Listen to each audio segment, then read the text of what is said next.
Welcome back to our channel dear student. मैं देवेंद्र आपका channel दौर नैनबस्ता में स्वागत करता हूं। स्टूडेंट, आज की वीडियो में हम क्लास 10 का पेपर सॉल्व करेंगे।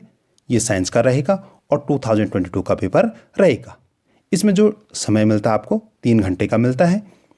इसमें समय के बारे में इसलिए बात कर रहा हूँ क्योंकि आपको प्रश्न का आंसर तो लिखना ही होता है, साथ में फिगर भी बनाने होते हैं, तो ये आपको कम पड़ सकता है। अगर आप लिखने की अच्छी खासी प्रैक्टिस नहीं करते हैं तो आपको ये समय कम पड़ सकता है। तो इसलिए लिखने की अच्छी सी प्रैक्टिस, फिगर बनाने की और लिखने की अच्छे से प्रैक्टिस करते रहेंगे। आपको 15 to 20 मिनट आपको पढ़ने के लिए भी मिलता है। अगर आप जल्दी से पेपर पढ़ लेते हैं या उसको समझ लेते हैं तो आप इस जो ये 15 to 20 मिनट हैं इसको लिखने में भी प्रयोग कर सकते हैं। ठीक है, जो पूर्णांक होगी वो 80 मार्क्स की होगी, 20 मार्क्स का आपका प्रैक्टिकल होता है। ठीक है, तो ये निर्देश आप अवश्य पढ़ लेंगे। आप वीडियो के अंत तक बने रहेंगे जिससे कि आप 100% मार्क्स अचीव कर पाएँ। तो चलिए शुरू करते हैं। पहला जो क्वेश्चन रहेगा वो बहुविकल्पीय रहता है। हम देख लेते हैं कि इस प्रश्न के प्रत्येक खंड में आपको 4 विकल्प दिए होते हैं। आपको सही विकल्प अपनी उत्तर पुस्तिका में लिखना होता है। यहाँ ये MCQs टाइप हैं, लेकिन आपको OMR नहीं मिलता है कि आपको कोई काला करना है। ठीक है, तो आपको उत्तर पुस्तिका में लिखना होता है। तो हम क वाला देख लेते हैं। 1 बिलियन लाल लिटमस को नीला कर देता है, तो इस बिलियन का pH मान समोतय होगा, तो ज़्यादा ही होगा। तो इसका जो राइट आंसर है वो है 410। तो आप इसको अपनी कॉपी में नोट कर लेंगे। ओके, हम इसका ख खंड देख लेते हैं। ख खंड है बिरंजक चूर्ण। बिरंजक चूर्ण का रासायनिक सूत्र है, यानी जो ब्लीचिंग पाउडर है उसका रासायनिक सूत्र क्या है। तो इसका राइट आंसर 2 है, CaOCl2 इसका राइट आंसर होगा। गौ वाला देख लेते हैं। निर्वात में प्रकाश की चाल है। आप प्रकाश की चाल जानते हैं, 3 लाख किलोमीटर पर सेकंड। तो इसका जो राइट आंसर है वो है 1। ठीक है, क्वेश्चन में घ देख लेते हैं। पायरुवेट के विखंडन से यह कार्बन डाइऑक्साइड, जल तथा ऊर्जा देता है, यह क्रिया होती है। तो यह क्रिया कहाँ होती है, मैं थोड़ा इसको एडजस्ट कर लेता हूँ। हाँ, अब ठीक है, अब आपको अच्छे से दिख रहा होगा। तो इसका जो क्रिया कहाँ होती है, तो ये माइक्रोकाइंड्रिया में होती है। नेक्स्ट देख लेते हैं। निम्न में से कौन सी गैस सूर्य से आने वाले पराबैंगनी विकिरण से पृथ्वी को सुरक्षा प्रदान करती है। यानी जो सूर्य से पराबैंगनी विकिरणें आती हैं उनसे पृथ्वी को कौन सुरक्षा प्रदान करती है। तो इसका जो राइट आंसर है ओजोन। ठीक है, तो आई होप कि आपने सारे जो विकल्प हैं वो आपने अपनी कॉपी में नोट कर लिए हैं। ठीक है, चलिए क्वेश्चन नंबर 2 देख लेते हैं। द्विविस्थापन अभिक्रिया का एक उदाहरण दीजिए। तो आप सबसे पहले क्या कर लेंगे कि द्विविस्थापन अभिक्रिया क्या होती है। तो पहले आप उसका अर्थ लिख लेंगे कि द्विविस्थापन या अभय विस्थापन अभिक्रिया वो है जिसमें 2 यौगिक अपने आयनों का आदान प्रदान या विनिमय करके 2 नए यौगिक का निर्माण करते हैं। और उसके बाद आप क्या करेंगे, उदाहरण लिखेंगे। बोरियम क्लोराइड का आप एग्जाम्पल लिख सकते हैं। तो आप इसको अपनी कॉपी में नोट करते रहें। ठीक है भाई, तभी इस वर्ष भी यही प्रश्न आया, तो आप इसको आराम से लिख सकते हैं और आपके अच्छे मार्क्स आप प्राप्त कर सकते हैं। अगर आपने ये लिख लिया है तो हम क्वेश्चन नंबर 3 देख लेते हैं। क्वेश्चन नंबर 3 है कि एक गोलीय दर्पण की वक्रता त्रिज्या 25 सेंटीमीटर है। कितने सेंटीमीटर है, 25 सेंटीमीटर। तो इसकी फोकस दूरी क्या होगी। तो दिया है गोलीय दर्पण की वक्रता त्रिज्या R = यहाँ पे 20 हो गया। आपको ये इसको क्या करना है, 25 सेंटीमीटर करना है, क्योंकि प्रश्न में क्या दे रखा है, ये बाई मिस्टेक 20 हो गया। तो यहाँ पे 25 सेंटीमीटर दे रखा है, तो आपको यहाँ पे 25 सेंटीमीटर लिखना है। उसके बाद इसको आप फॉर्मूले में रखेंगे और लास्ट में जो फोकस दूरी आएगी वो 12.5 सेंटीमीटर है। ठीक है, तो आप इसको भी अपनी कॉपी में नोट कर लीजिए। ठीक है, क्वेश्चन नंबर 4 है गर्भ निरोधन की किन्हीं 2 युक्तियों का नामोल्लेख कीजिए। तो आप इसको कर सकते हैं। 2 प्रकार की युक्तियां हैं ये, बंध्यकरण और यांत्रिक गर्भ निरोध। ठीक है, तो आप इसको भी नोट कर लें अपनी कॉपी में। वीडियो को पॉज करके आप आराम से नोट करें। ठीक है, ऐसे नहीं कि जिस स्पीड से वीडियो चल रहा है आप उसी स्पीड से तो लिख ही नहीं पाएंगे। आप वीडियो को पॉज करें या स्क्रीनशॉट करें और फिर उसको अपनी कॉपी में लिखें। क्वेश्चन नंबर 5 देख लेते हैं। 2 चुंबकीय क्षेत्र रेखाएं एक दूसरे को प्रतिच्छेद क्यों नहीं करती हैं। आपने देखा होगा कि जो मैग्नेट होता है और उसमें हम जब करते हैं तो वो इस प्रकार से करती है। जो चुंबकीय क्षेत्र बनता है वो इस प्रकार से बनता है, लेकिन ये एक दूसरे को कभी भी प्रतिच्छेद नहीं करती है। ठीक है, तो आप इसका आप डायग्राम भी बना सकते हैं, जो मैंने अभी बनाया उसको भी बना सकते हैं, और इसको यहाँ से यहाँ तक आप नोट कर दें। ठीक है, और पेपर में आए तो आप इसी को लिख सकते हैं। चलिए क्वेश्चन नंबर 6 देख लेते हैं कि जैव निम्नीकरण तथा अजैव निम्नीकरण पदार्थों का एक एक उदाहरण दीजिए। तो सबसे पहले आप जैव निम्नीकरण के बारे में लिखेंगे और उसका उदाहरण देंगे कि वे अपशिष्ट पदार्थ जिनका जैविक कारकों द्वारा अपघटन हो जाता है तो वो जैव निम्नीकरण अपशिष्ट कहलाते हैं। जैसे घर का कचरा, रुई, पट्टी आदि ये क्या है, जैव अवशिष्ट हैं। ठीक है, और अजैव क्या है, जिनका अपघटन नहीं होता है, जैविक कारकों द्वारा अपघटन नहीं होता है, वो अजैव निम्नीकरण अपशिष्ट कहलाते हैं। जैसे प्लास्टिक की बोतलें, पॉलीथीन इत्यादि। तो आप इसको यहाँ से यहाँ तक अपनी कॉपी में नोट कर दीजिए। अगर कोई प्रश्न समझ में नहीं आता है तो आप कमेंट सेक्शन में बताएंगे। ठीक है, चलिए क्वेश्चन नंबर 7 देख लेते हैं हम। क्वेश्चन नंबर 7 है प्लास्टर ऑफ पेरिस की जल के साथ अभिक्रिया का समीकरण लिखिए तथा इसके 2 उपयोग बताइए। स्टूडेंट, इससे पहले कि आप ये प्रश्न करें, अगर आप हमारे चैनल पर नए हैं तो चैनल को अवश्य सब्सक्राइब करें, वीडियो को लाइक करें, अपने दोस्तों के साथ भी शेयर करें। आपकी तो 100% मार्क्स आप अचीव करें। साथ में अगर आप शेयर करेंगे तो आपके जो फ्रेंड हैं, आपके जो क्लासमेट हैं, वो भी 100% मार्क्स को अचीव कर पाएंगे। तो चलिए क्वेश्चन नंबर हम 7 देख लेते हैं। जैसे मैं पढ़ चुका था, प्लास्टर ऑफ पेरिस की जल के साथ अभिक्रिया का समीकरण लिखिए। आपको क्या करना है, इसका समीकरण लिखना है तथा इसके उपयोग भी बताने हैं। ठीक है, तो आप पहले इसका समीकरण लिख दीजिए। आप समीकरण को याद कर सकते हैं। ठीक है, और उसके बाद आप इसका उपयोग लिखिए। वहाँ तो सिर्फ 2 ही लिखे हैं, लेकिन मैंने काफ़ी सारे उपयोग लिख दिए हैं। अगर ये 3 नंबर में आ गया तो आप वहाँ भी इसका प्रयोग कर सकते हैं। ठीक है, तो आप यहाँ से वीडियो को पॉज करके यहाँ से यहाँ तक नोट करिए। ठीक है, जो समीकरण है उनको लर्न कर लीजिए भाई। चलिए क्वेश्चन नंबर 8 देख लेते हैं कि निम्न रासायनिक समीकरणों को संतुलित कीजिए। तो यहाँ पे मैंने इसका आंसर दे रखा है, आप इनको दोनों को अपनी कॉपी में नोट कर लेंगे। अगर इस वर्ष भी ये आए तो आप इनको आराम से लिख सकते हैं। ठीक है, काफ़ी इंपॉर्टेंट समीकरण है, कई बार आ चुकी हैं, तो आप इनको अवश्य अपनी कॉपी में लिखें और लर्न भी कर लें, याद कर लें, जिससे आप अगर पेपर में आए तो आप इनको आराम से लिख पाएँ। क्वेश्चन नंबर 9 देख लेते हैं। क्वेश्चन नंबर 9 है स्वपरागण और परपरागण में आपको अंतर लिखना है। तो आप एक साइड स्वपरागण लिख सकते हैं, एक साइड परपरागण लिख सकते हैं, और ऐसे करके आप टेबल बना के आप लिखेंगे तो इसका काफ़ी अच्छा असर पड़ेगा और आपके फुल बटे फुल मार्क्स आ सकते हैं। ठीक है, क्वेश्चन नंबर 10 देख लेते हैं। भोजन के पाचन में लार की क्या भूमिका है। तो आप इसको पूरा नोट कर दें कि लार भोजन को गीला करता है, उसको लुगदी बनाने में उसको निगला जा सकता है, उसमें जो क्या क्या एंजाइम निकलते हैं और कैसे करके वो पाचन क्रिया मुंह से ही शुरू हो जाती है। तो आप इसको पूरा लिखेंगे। ठीक है, वीडियो को पॉज करके पूरा का पूरा आप इसको नोट कर लीजिए। क्वेश्चन 11 देख लेते हैं। उस ऊतक का नाम लिखिए जो पौधों में जल तथा खनिज लवणों का वहन करता है। ठीक है, क्या करता है, पौधों में जल तथा खनिज लवणों का वहन करता है, तो वो क्या है, उस ऊतक का नाम है जाइलम ऊतक। तो आप इसको कॉपी में नोट कर लिया होगा आपने। अब नेक्स्ट देख लीजिए, अमीबा के द्विखंडन का केवल चित्र द्वारा समझाए। आपको सिर्फ चित्र बनाना है इसमें।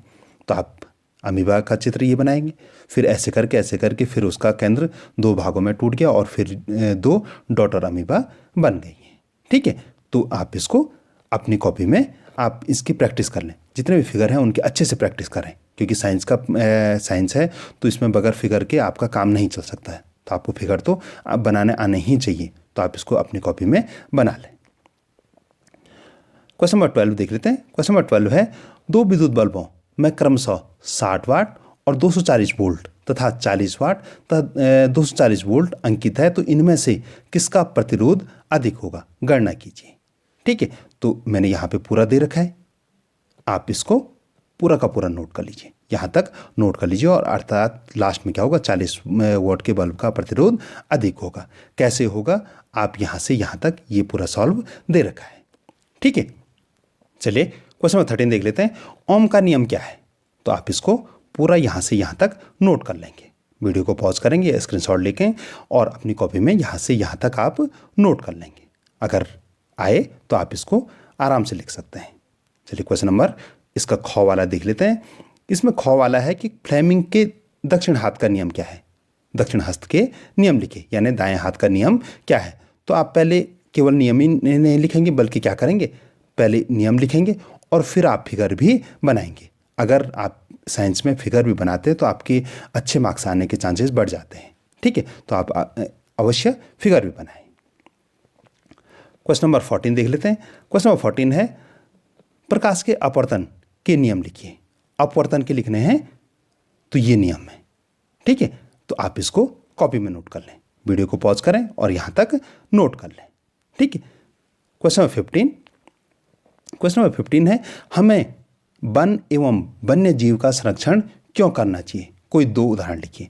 आपसे सिर्फ 2 मांगे हैं, 2 कारण लिखिए, सॉरी उदाहरण नहीं, कोई 2 कारण लिखिए। आपसे 2 मांगे हैं, लेकिन मैंने यहाँ काफ़ी सारे एग्जाम्पल लिख दिए हैं। पहले आप यहाँ से यहाँ तक नोट कर लीजिए। ठीक है, और बाद में आप 6 वाला भी नोट कर सकते हैं। ठीक है, जिससे कि अगर बाय द वे कभी ये दीर्घ उत्तरीय में आए, लॉन्ग आंसर में आए, तो आपको ज़्यादा दिक्कत ना हो। अगर बाय द वे इस वर्ष ये लॉन्ग आंसर में आए तो आपको बिल्कुल भी दिक्कत ना हो। आप पूरा का पूरा नोट कीजिए। अगर लॉन्ग आंसर को शॉर्ट आंसर बनाना आसान है, लेकिन शॉर्ट आंसर को लॉन्ग आंसर बनाना कठिन है, तो आप इसको पूरा नोट करेंगे। ठीक है, चलिए क्वेश्चन नंबर हम 16 देख लेते हैं। क्वेश्चन नंबर 16 है कि 2 तत्वों x तथा y के परमाणु क्रमांक क्रमशः 12 तथा 17 हैं, 12 तथा 17 है। तो इसमें प्रश्न क्या क्या है। क वाला है x तथा y की इलेक्ट्रॉनिक संरचना लिखिए। पहले आपको x तथा y की इलेक्ट्रॉनिक संरचना लिखनी है। तो पहले आप जो x की इलेक्ट्रॉनिक संरचना होगी 282 और y की इलेक्ट्रॉनिक जो संरचना होगी 287। तो क का आंसर ये हो गया। अब इसमें जो ख और ग हैं उसको भी आप देख लें। ख का आंसर क्या है, x तथा y आवर्त सारणी में कहाँ स्थित होंगी, तो ये यहाँ स्थित होंगी। ग है इन तत्वों में कौन धातु तथा कौन अधातु है, तो x धातु है और वायु अधातु है। जो वायु क्या है, अधातु है। तो आप इसको भी नोट कर लें, काफ़ी इंपॉर्टेंट प्रश्न है, आने के चांसेस बनते हैं। अगर आपको वो प्रश्न नहीं आए तो आप अथवा वाला कर सकते हैं। क्योंकि आप सॉल्व कर रहे हैं तो कॉपी में तो आप दोनों करेंगे, पहला वाला भी करेंगे और अथवा वाला भी करेंगे। ठीक है, अथवा वाला है आधुनिक आवर्त सारणी एवं मेंडलीव की आवर्त सारणी में तत्वों की व्यवस्था की तुलना कीजिए। तो आप यहाँ देख सकते हैं कि जो आधुनिक आवर्त सारणी में क्या क्या है और मेंडलीव की आवर्त सारणी में क्या क्या है। आप इसको दूसरे तरीके से भी लिख सकते हैं। आप यहाँ पे आधुनिक आवर्त सारणी लिखिए, फिर एक इधर से बनाइए और यहाँ से मेंडलीव की आवर्त सारणी लिखिए, और यहाँ पे क्रम संख्या 1 2 3 करके आप लिख सकते हैं। आप जैसे चाहें वैसे लिख सकते हैं। ठीक है, चलिए क्वेश्चन नंबर 17 देख लेते हैं। क्वेश्चन नंबर 17 है कि सहसंयोजी आवन से आप क्या समझते हैं। इसमें 2 प्रश्न हैं। सहसंयोजी आवन से आप क्या समझते हैं, तो पहले आप सहसंयोजी आवन लिखेंगे। ठीक है, मेथेन के इलेक्ट्रॉन बिंदु की संरचना बनाइए। ठीक है, तो पहले आप क्या करेंगे, इसको यहाँ से यहाँ तक नोट कर लें। ठीक है, पहले इसको आप समझाएंगे और उसके बाद जो मेथेन की इलेक्ट्रॉन बिंदु की संरचना आप बनाएंगे। ठीक, तो ये है, आप इसको भी अपने कॉपी में नोट कर लीजिए। ठीक है, चलिए इसका ख वाला देख लेते हैं। ख में है आयनिक यौगिकों का गलनांक उच्च क्यों होता है, तो आप इसको पूरा नोट करें। ठीक है, वीडियो को पॉज करें और पूरा नोट करें। ठीक, क्वेश्चन नंबर 18 है। इसमें एक ऐसी अधातु का उदाहरण दीजिए जो कमरे के ताप में द्रव होती है। अधातु लिखा है तो अधातु क्या है, ब्रोमीन। अगर यहाँ पे धातु लिखा रहता तो तब क्या होता, आप कमेंट सेक्शन में बताएंगे। अगर बाय द वे इस वर्ष जो प्रश्न आया कि एक ऐसी धातु का उदाहरण दीजिए जो कमरे के ताप पर द्रव में होती है, ठीक है, तो ये आए तो आप क्या करेंगे। आप अगर आपको आता है तो आप कमेंट सेक्शन में बताएंगे। ठीक है, उस धातु का नाम आप कमेंट सेक्शन में लिखेंगे। अगर आप अभी भी क्वेश्चन नंबर 18 तक पहुंच गए और अभी भी आपने हमारे चैनल को सब्सक्राइब नहीं किया तो चैनल को अवश्य सब्सक्राइब करें, क्योंकि हम ऐसे महत्वपूर्ण वीडियो लाते रहते हैं। चलिए क्वेश्चन नंबर ख देख लेते हैं हम। उभयधर्मी ऑक्साइड क्या होते हैं, इसमें भी 2 प्रश्न हैं। उभयधर्मी ऑक्साइड क्या होते हैं, तो पहले आप उभयधर्मी ऑक्साइड के बारे में लिखेंगे।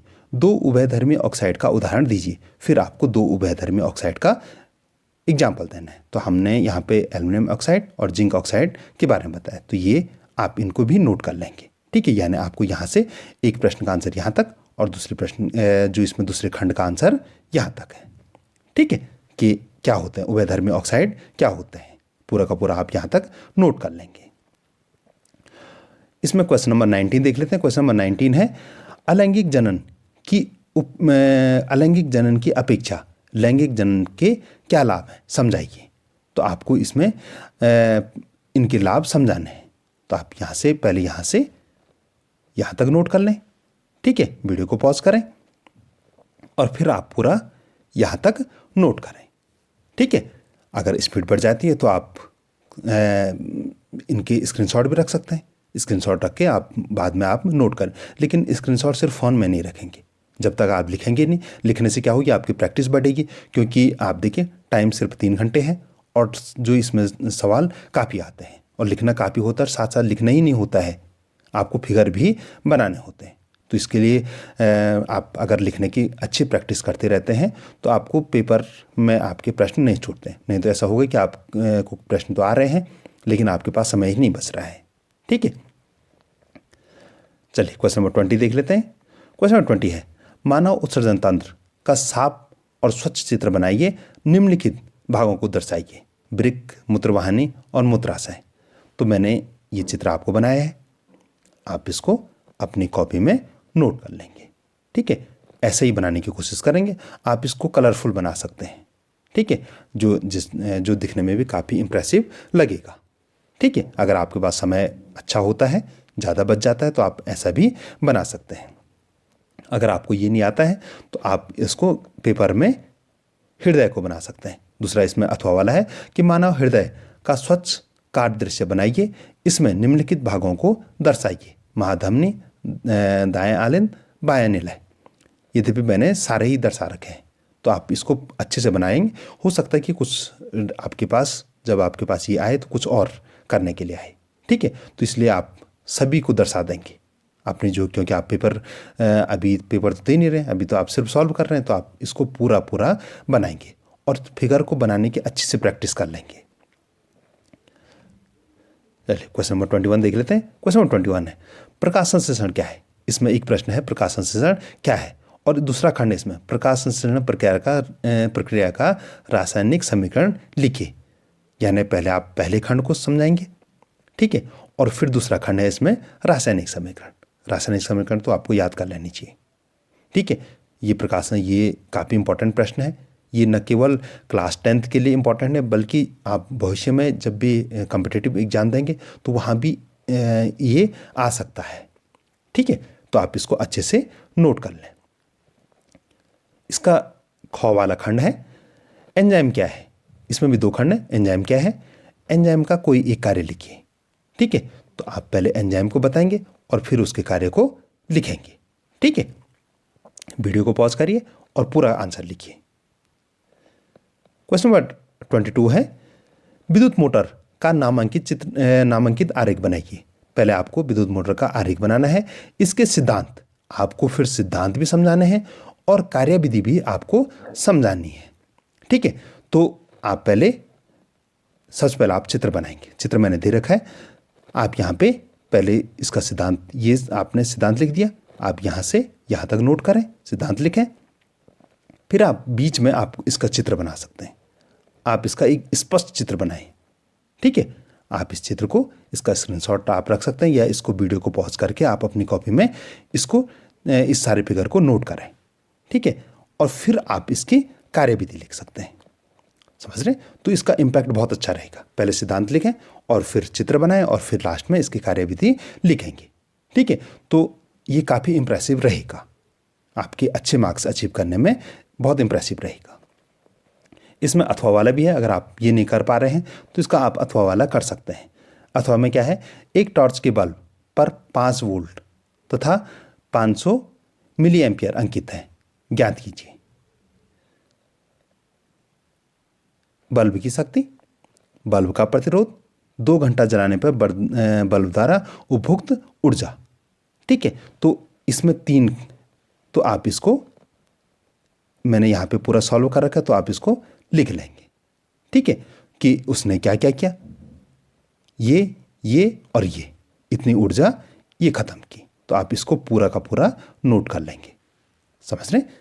अगर क्वेश्चन समझ में नहीं आया तो आप कमेंट सेक्शन में बताएंगे, मैं वहाँ आपको सॉल्व करने कि कैसे, कोई प्रश्न अगर समझ में नहीं आता तो आप कमेंट सेक्शन में पूछ सकते हैं। आपके जो प्रश्न हैं उनका सदैव स्वागत रहता है, चाहे किसी भी विषय के संबंधित हो, आप कमेंट सेक्शन में पूछ सकते हैं। ठीक है, मैं वहाँ पूरे आपको समझाने का, प्रत्येक प्रश्न का आंसर देने का प्रयास करता हूँ। ठीक है, अगर नहीं आएगा, वहाँ भी समझ में नहीं आएगा, तो उस पर एक नया सा वीडियो बनाएंगे। ठीक है, लेकिन आपके 100% मार्क्स अचीव होने चाहिए। जो हमारा लक्ष्य है कि आप अच्छी शिक्षा प्राप्त करें और अच्छे मार्क्स प्राप्त करें।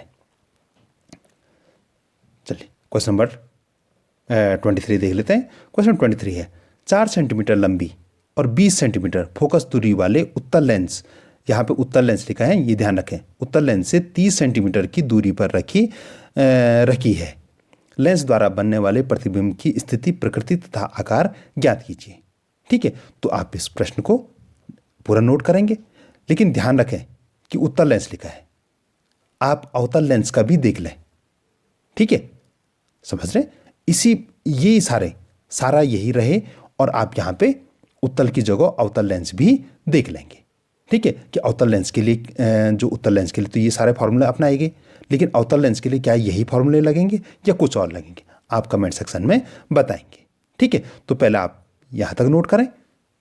ठीक है, और फिर आप पूरे सवाल को यहाँ से यहाँ तक नोट करेंगे। ठीक है, और जो मैंने बताया कि उत्तल लेंस का तो हमने बता दिया, आप अवतल लेंस का भी आप कमेंट सेक्शन में बताएंगे। ठीक है,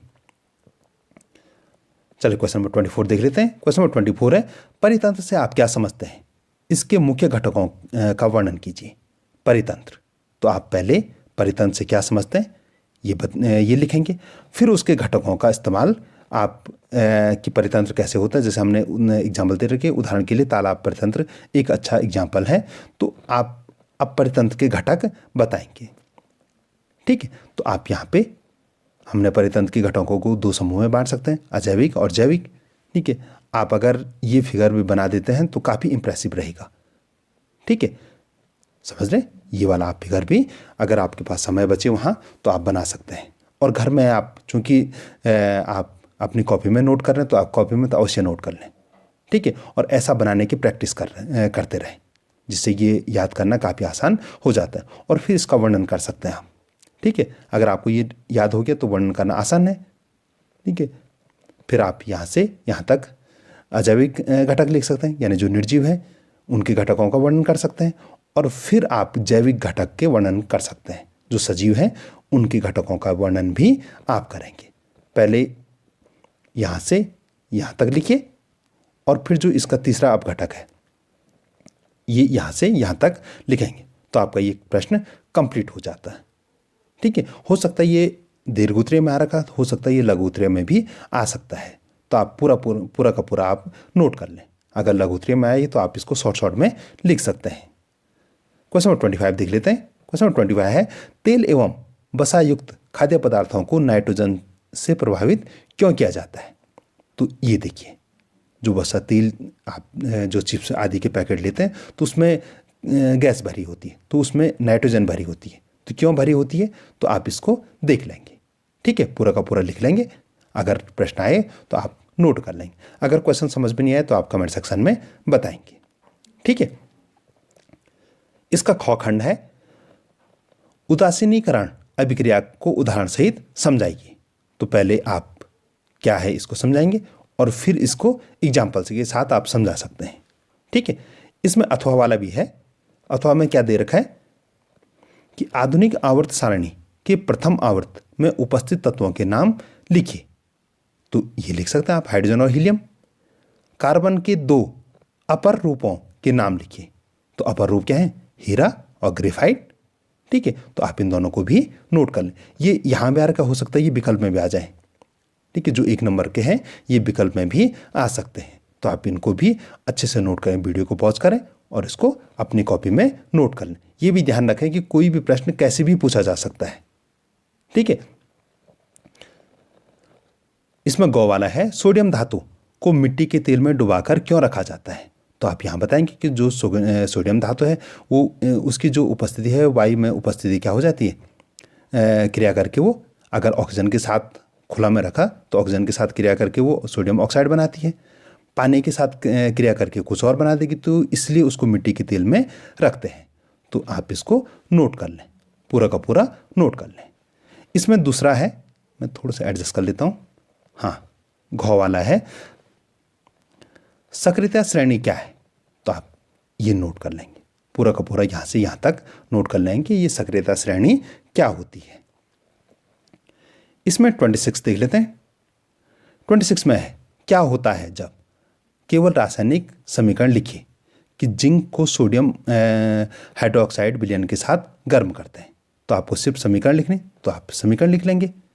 सोडियम कार्बोनेट बेकिंग सोडा को गर्म किया जाता है, तो तब क्या होता है, तो आप इन दोनों समीकरणों को लिख देंगे। ठीक है, इसमें ख वाला खंड है, हाँ पूरा नहीं आ पाएगा, हाँ तो आप पहले रेडॉक्स अभिक्रिया से आप क्या समझते हैं, तो पहले आप रेडॉक्स अभिक्रिया को लिख लेंगे, फिर इसका एक एग्जाम्पल देंगे। तो आप पहले यहाँ से यहाँ तक नोट कर लीजिए। ठीक है, पहले खंड का आप नोट कर लेंगे और फिर उदाहरण आप यहाँ पे से लिख सकते हैं। ठीक है, पहले आपने यहाँ तक नोट कर लिया, अब उदाहरण को यहाँ से यहाँ तक नोट कर लें, तो आपका ये प्रश्न कंप्लीट हो जाएंगे। वीडियो को पॉज करें और पूरा का पूरा आप नोट करें। ठीक है, क्वेश्चन नंबर 27 देख लेते हैं। क्वेश्चन नंबर 27 है, मानव में बच्चे का लिंग निर्धारण कैसे होता है, तो पहले आप पूरी प्रोसेस लिखेंगे। ठीक है, और फिर फिगर भी बनाएंगे। अगर फिगर भी बना देते हैं, जैसे साइंस में शुरू से बता रहा हूँ कि साइंस में अगर फिगर बनाते हैं तो उस प्रश्न का इम्पैक्ट एग्जामिनर पे बहुत अच्छा पड़ता है और आपके उस प्रश्न में 100% मार्क्स आपको मिल सकते हैं। ठीक है, अगर 3 नंबर का है तो 3 में से 3 नंबर मिल जाएंगे। ठीक है, तो पहले आप क्या करेंगे, यहाँ से यहाँ तक लिखेंगे और फिर इसमें जो फिगर बना रखा है आप इस फिगर को भी अपनी कॉपी में बना लेंगे। ठीक है, जिससे कि आपके अच्छे मार्क्स आप प्राप्त कर लें। इसका ख खंड देख लेते हैं। ख खंड है, डीएनए प्रतिकृति का प्रजनन में क्या महत्व है, स्पष्ट कीजिए। ठीक है, तो आप इसको यहाँ से यहाँ तक नोट करें पहले। ठीक है, वीडियो को पॉज करें और उसके बाद जब आप यहाँ तक नोट कर लेंगे तो आप इसका दूसरा भी नोट कर लें। से यथार्थ, चूंकि काफ़ी बड़ा प्रश्न है तो यहाँ से नोट करेंगे, से यथार्थ से लेकर और यहाँ तक आप नोट कर सकते हैं या यहाँ तक आप नोट कर सकते हैं। ठीक है, अगर आपने यहाँ तक नोट कर लिया तो उसके बाद आप इसको पूरा यहाँ तक नोट कर लें। पहले आपने यहाँ तक नोट किया, फिर आप यहाँ तक नोट कर लें, तो आपका ये प्रश्न कंप्लीट हो जाता है। ठीक है, चलिए क्वेश्चन 28 देख लेते हैं। विद्युत प्रतिरोधकता से क्या अभिप्राय है। ठीक है, तो सबसे पहले आपको ये पहले खंड का देखना कि विद्युत प्रतिरोधकता क्या होती है, तो आप इसका आंसर ये है। और उसके बाद जो दूसरे खंड का आंसर है, किसी पदार्थ की एल लंबाई, ध्यान रखेंगे एल लंबाई तथा ए मोटाई के तार का प्रतिरोध 4 ओम है, 4 ओम है। अब दूसरा क्या है, इसमें दूसरा खंड जो प्रश्न है वो क्या है, इसी पदार्थ के किसी अन्य तार का प्रतिरोध क्या होगा जिसकी लंबाई L/2, कितनी है लंबाई L/2 तथा मोटाई 2 एम्पियर है। समझ रहे हैं, तो आपको इसका प्रश्न का आंसर लिखना है। तो सबसे पहले खंड का आंसर यहाँ पे हो गया, आप इसको यहाँ से यहाँ तक नोट कर लेंगे। ठीक है, अगर समझ में नहीं आएगा तो कमेंट सेक्शन में बताएंगे। ठीक है, कि समझ में नहीं आया तो मैं वहाँ भी आपको समझा दूंगा। तो पहले आप यहाँ से यहाँ तक नोट कर लीजिए। ठीक है, उसके बाद इसको यदि से लेकर और समीकरण नंबर 1 तक आप इसको आप नोट कर लेंगे। उसके बाद आप इसको यहाँ तक नोट कर लेंगे और आंसर में 1 ओम आ जाएगा। ठीक है, आप सिर्फ आंसर नहीं लिखेंगे बल्कि आपको पूरी प्रक्रिया लिखनी है, तभी जाकर आपको मार्क्स मिलेंगे। अगर बोर्ड में अगर ये प्रश्न आपको समझ में नहीं आएगा तो आप इसका अथवा वाला कर सकते हैं। चलिए अथवा वाला देख लेते हैं। 2 ओम, 3 ओम तथा 6 ओम के 3 प्रतिरोधों को किस प्रकार संयोजित किया जाए। 2 ओम, 3 ओम तथा 6 ओम के प्रतिरोधों को किस प्रकार संयोजित किया जाए कि कुल संयोजन का कुल प्रतिरोध 4 ओम तथा 1 ओम हो। आवश्यक गणना देते हुए आरेख सहित दर्शाइए, यानी आपको गणना भी करनी है और आरेख भी बनाना है। ठीक है, तो हम पहले पहला खंड देखेंगे कि 4 ओम का प्रतिरोध कैसे बनाएंगे। ठीक है, तो आप ये लिखेंगे, यहाँ से यहाँ तक लिखेंगे। सिर्फ यहाँ पे देखेंगे थोड़ा सा मिस हो गया है, यहाँ पे 3 ओम लिखा है लेकिन यहाँ पे 6 ओम लिखना है आपको। ठीक है, जो यहाँ पे बना रखा ना, तो यहाँ पे आप 6 ओम लिखेंगे।